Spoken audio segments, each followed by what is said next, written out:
Hey everyone. Throwaway account because this is messy. I, 38M, have been married to my wife, 36F, for 11 years. We've got a pretty standard life, 2 kids, a house in the suburbs, decent jobs, Taco Tuesdays, nothing out of the ordinary. About 6 months ago, my wife started saying she felt stuck and emotionally flat. I thought it was maybe a midlife thing, or just stress from work and parenting. I asked if she wanted to talk to someone or take a vacation. But nope. She wanted a hobby. And that hobby?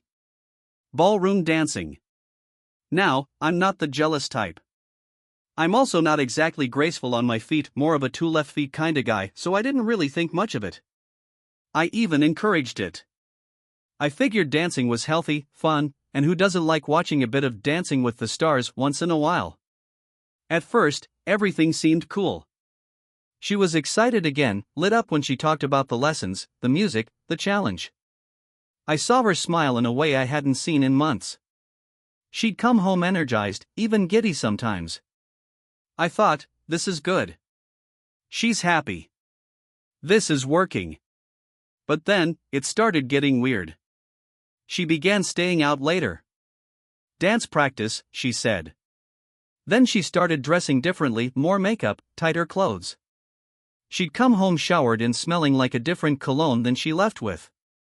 She said it was from hugging friends at the studio. I wanted to believe her. God, I really did. But there was this growing feeling in my gut that something was off. I didn't want to be that guy who gets paranoid and controlling, but I also couldn't ignore the way she started snapping at me for small things. Her tone changed, always irritated, short-tempered. It was like everything I did annoyed her. When I brought up joining her one night, just to watch her class, maybe learn a few moves together, she straight up laughed at me. Not even in a playful way. Like a full-on "you wouldn't last 5 minutes" kind of scoff. That was the first time something really hurt. So, after that moment, her laughing at the idea of me coming to class, I started seeing things a bit differently.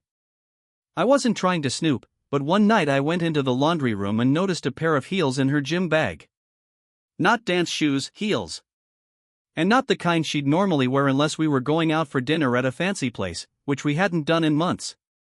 When I asked her about it, she said they were for a costume for a showcase coming up. Fair enough. Except there was no showcase. I checked the dance studio's website. No events listed. I even called pretending to ask about signing up, no mention of a performance. Red flag? Oh yeah. But I still didn't confront her. I started to pay attention to her phone use. She used to scroll TikTok or Pinterest with me sitting right next to her. Now she angled her phone away, locked the screen more often, and took calls in the other room, usually whispering. Then one night, while she was in the shower, her phone lit up on the nightstand. I swear, I didn't mean to look. But the notification caught my eye. Had a great time last night. Still thinking about the way you moved. From a contact named M. M, as in Mark. Her dance partner. Suddenly it clicked. Mark. The guy she always mentioned in passing. Mark said I nailed the rumba, or Mark brought everyone coffee, or Mark's wife doesn't dance so he's always partnered up. I didn't want to jump to conclusions. Maybe it was innocent. Maybe he was just a weirdo. Maybe it was just bad wording. But I had a pit in my stomach that told me I already knew. The next few days were weird. I tried to act normal, but I was constantly analyzing her every word, every move, every excuse. She said she had a late practice one night and wouldn't be home until after 10. So I drove to the studio. I didn't mean to spy. I told myself I just needed to see for myself. Maybe ease my mind. But when I got there, the parking lot was empty. The lights in the studio were off. Not a single soul around. I waited in my car for 30 minutes, just in case. Still nothing. When she finally got home around 10:30, she was flushed, hair messy, and claimed they had practiced at a friend's home studio because the main space was closed for cleaning. I stared at her while she was telling me this, nodding like I believed her. I don't know why I didn't call her out right then and there. Maybe I was afraid. Maybe I didn't want to make it real. The next morning, I checked her phone again while she was in the kitchen. I know, it's a violation of privacy. But what about my trust? That was already being violated. There were deleted texts in her thread with M. Like entire conversations just missing. But she had synced her messages with the iPad. And guess what? Not everything was wiped. There it was. I keep thinking about the way you held me after we danced. I haven't felt that in years. Are you sure he doesn't suspect anything? Let's meet at the usual spot again Thursday. I'll bring the wine. That usual spot was definitely not the dance studio. I couldn't sleep that night. I kept rereading those texts until the words blurred together. I felt like I was going insane, part rage, part heartbreak, and part disbelief. Like, how the hell did we get here? The next day, I took off work early and went to the studio again. This time during one of her practice hours. I parked across the street and waited. And guess who showed up? Not just her, but him. Her dance partner.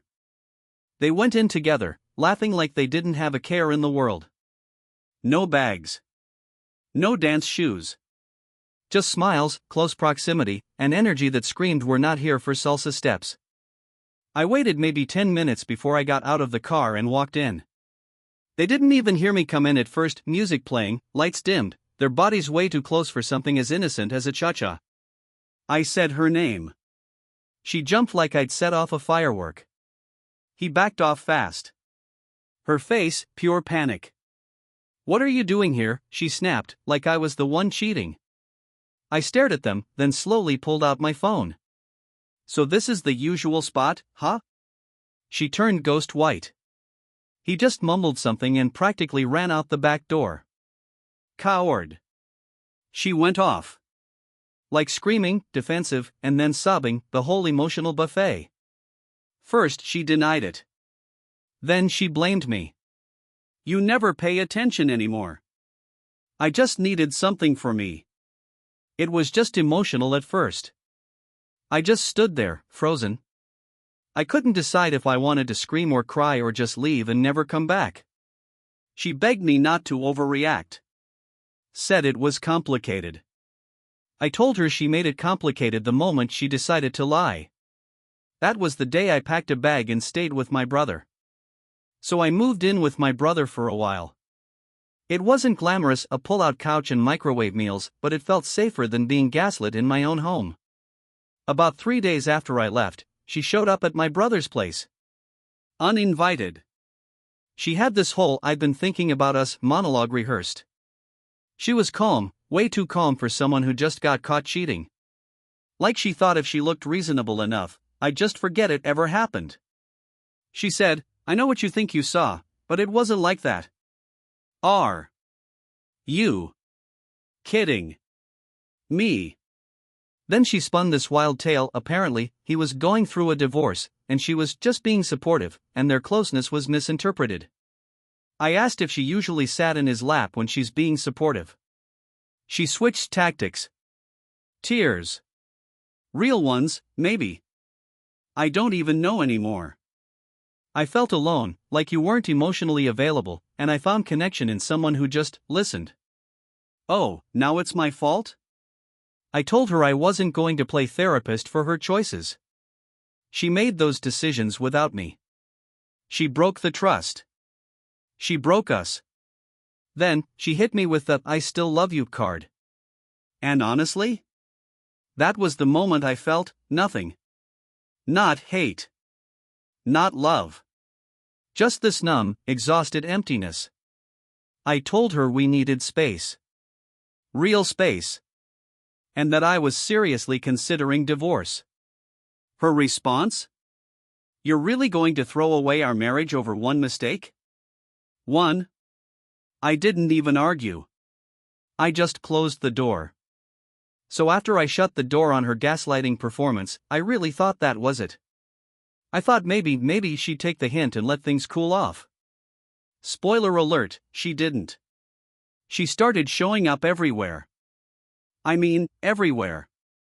One time I went to grab lunch with my buddy Sam at this quiet little Thai spot. She happened to be picking up takeout there. Another time I was leaving the gym and found her leaning against my car like some rom-com character, like we were about to have a passionate reunion in the parking lot. Except this wasn't a movie. This was real life. And I was done. She started blowing up my phone, leaving long, rambling voicemails about how she missed our energy, how she wasn't thinking clearly, how he didn't mean anything to her. But the kicker? She tried to twist it all into my fault. She said I drove her away with how emotionally distant I'd become. That I didn't pay her enough attention. I'd like to point out that she was the one who practically shoved me into this hobby to get out of the house more. The same hobby where she met the guy she decided to feel seen by. Irony, anyone? Then she went nuclear. Told mutual friends I was having a midlife crisis, that I'd become controlling and paranoid. One even messaged me like, "Dude, are you okay? I heard you've been having anger issues." Meanwhile, she's the one who cheated on me and is now actively stalking me like it's a second job. I realized she was more concerned with controlling the narrative than actually fixing anything. It wasn't about saving our marriage. It was about saving face. That's when I really started to detach emotionally. Like, deep detachment. I wasn't just done with the marriage, I was done with the version of reality she was trying to sell me. And I was ready to move on. After weeks of dodging her coincidences, ignoring texts that ranged from manipulative to straight up unhinged, and watching her smear me to anyone who'd listen, I realized something. She wasn't going to stop unless I made it final. So, I went to a lawyer. I didn't want revenge. I didn't want drama. I just wanted out. My peace was worth more than my pride, and I was finally ready to burn the bridge behind me. I told the lawyer everything, especially the infidelity part, and guess what? That helped my case more than I expected. But the real twist came a few days later when I started cleaning out the closet, physically and metaphorically. I was digging through our shared filing cabinet looking for an old insurance document, and I came across something weird: an envelope with my name on it, tucked inside a stack of random receipts. It was a letter. Handwritten. Dated months before I ever found out about the affair. It was from her. And it was clearly something she never meant to actually send.